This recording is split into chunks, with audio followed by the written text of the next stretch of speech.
What is up, my fellow rogues? Welcome back for another episode of Mortal Realms Monday magazine review. This issue we are looking at issue number 7, and so to start us off, today we don't get any models with this, but we do get 2 paints.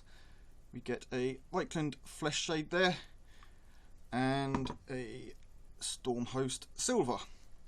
So obviously with the cost of these paints and the price of this issue being £8 or $7.99, there is a saving against the RRP on these, so you do save money in terms of RRP, but because the majority of us can find GW paints cheaper in retail stores and stuff, the saving is minimal, if any, on this issue, and probably the same with any issues where we get just paints. But if you take the cost of the paints of what you can find them, the difference that you're paying for the magazine is probably only £3 or £4 anyway, which is the typical price of a magazine about this sort of size. So either way, you're still saving a bit. It just depends on how you want to look at it. So with that said, like I said, in this issue we don't get any miniatures with it, but we do get to discover some more storm hosts. They teach us to learn to use the shade paints. That being the Reichland Flesh Shade, and we get some new rules to play through. So to start off, we've got the Heavenly Hosts. Again, 5 new chapters, or hosts as they are called. You could call them chapters. I mean, they are pretty much the Mortal Realms equivalent to Space Marines. So yeah, we've got 5 new ones here. What I will probably do for you guys for the painting tutorial this week, obviously I haven't got any miniatures with this issue to paint, so we'll probably look at painting a Knights of Azir, which is primarily, let's get that on the camera there, which is primarily blue and gold, and as he's got the red leather area here, I'm not quite sure what you want to call it.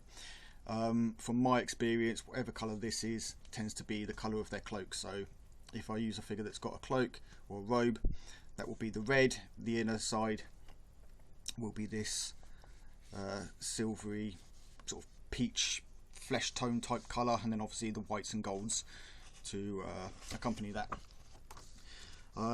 That is something that I do plan to do with any issues where we don't get a miniature to paint. I will show a different variation of Stormhost to paint, or any other miniatures from this, a variation of how you can paint that, so that you get some more options. So yeah, we've got the Sigmarite Brotherhood, which are recruited from the metallic lands of Shamon. This Stormhost is known for, let's see if we can get a better focus on that. There you go. Recruit from the metallic lands of Shamon. This Stormhost is known for its ever-advancing shield walls and the strict discipline of its infantry. We've got the Lions of Sigmar, which colour scheme-wise are basically the same as your generic hosts. I cannot remember the name of them now, but it's the Sigmar guys. The only difference being instead of blue, they use purple. Very little known of the Lions of Sigmar. Stories tell that the thunderous roar of their battle cry has heralded many victories over the forces of chaos. Then we've got the Blades of Dawn. They are basically silver, purple and gold. The Blades of Dawn are a proud storm host. They come from fierce coastal tribes across the realms and have proven to be expert seafarers. The Knights of Azir, which is what we will be learning to paint, believe that they should know their prey as well as themselves. This knowledge of their foes often means they have won the battle before blades are drawn. Sound very much like Ultramarines there. So there you go. And then the Celestial Vindicators are vengeance given form. To see them fight is to witness a hurricane of Sigmarite descend upon their foes.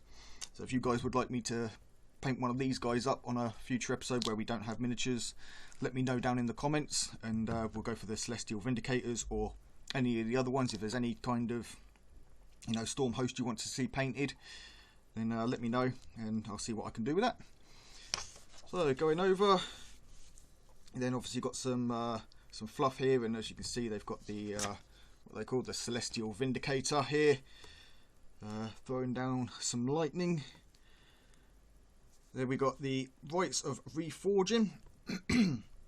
So this is a little bit about when a Stormcast Eternal dies, his soul doesn't disappear. They go upwards to Azir, back into Sigmar's vaults, and then when it's time to become soldiers again, they're reforged in new armour, which would explain why the majority of their time their armour is nice and clean, because it's newly forged. Then we got some fluff on two sort of main characters. Garrus Direblade, the Celestial Vindicators rely upon furious assaults to win the day. And we've got Dahlia Sarrowshield from the Anvils of Heldenhammer. Then we've got a little bit on the realms, so we've got the Age of Chaos, a little bit of the history there. After Sigmar's defeat at the Battle of Burning Skies, the forces of chaos spread rapidly across the realm. As the centuries passed, the lands twisted into terrifying new forms while under their power.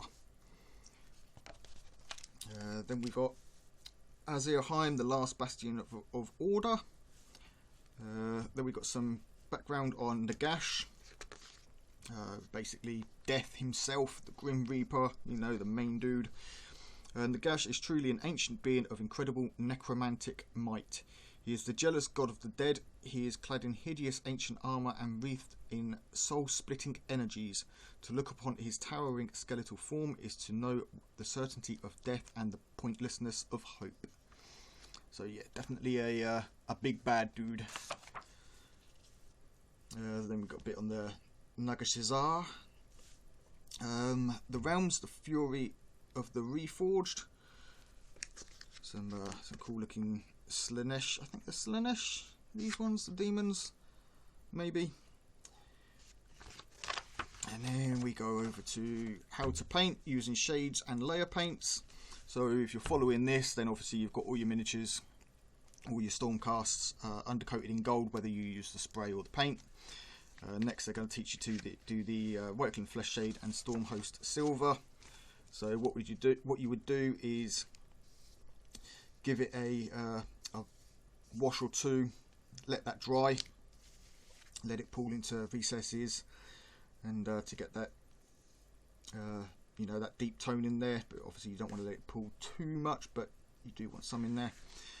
And then once that's dried, they're telling you to dry brush over with Stormhost Silver, and what that will do is pick up all the little raised edges of all the armour, just to give it a bit more of a 3D look, a shine to it.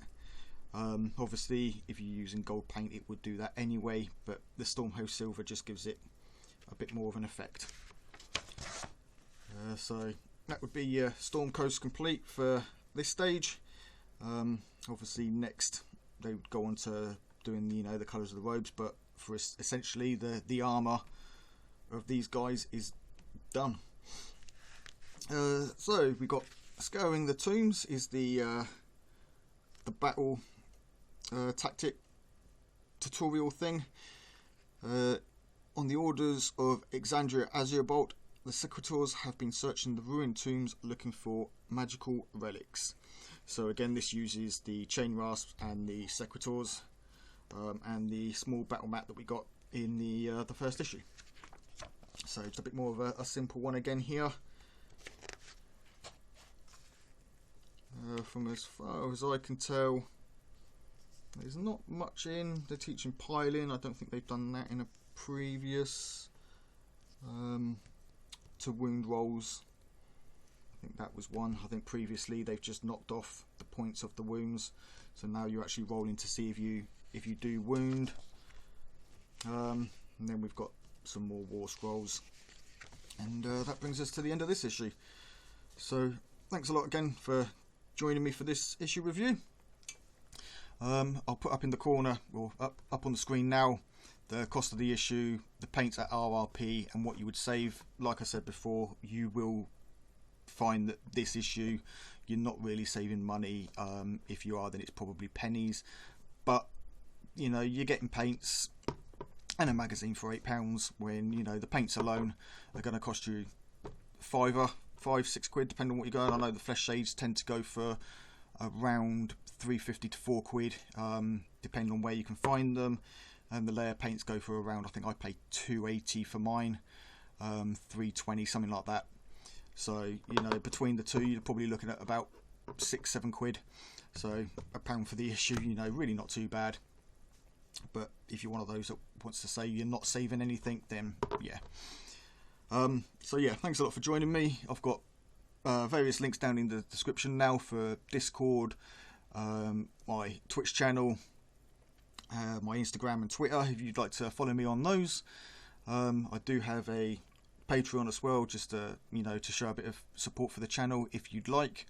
I am trying to save up for a 3D printer so I can start printing various miniatures to do more tutorials and show you guys some, you know, some new stuff on 3D printing and things like that. So if you guys want to help support the channel, so that I can, you know, work towards getting that a little bit quicker, then that would be awesome. Otherwise, I will catch you guys next time. Thanks a lot.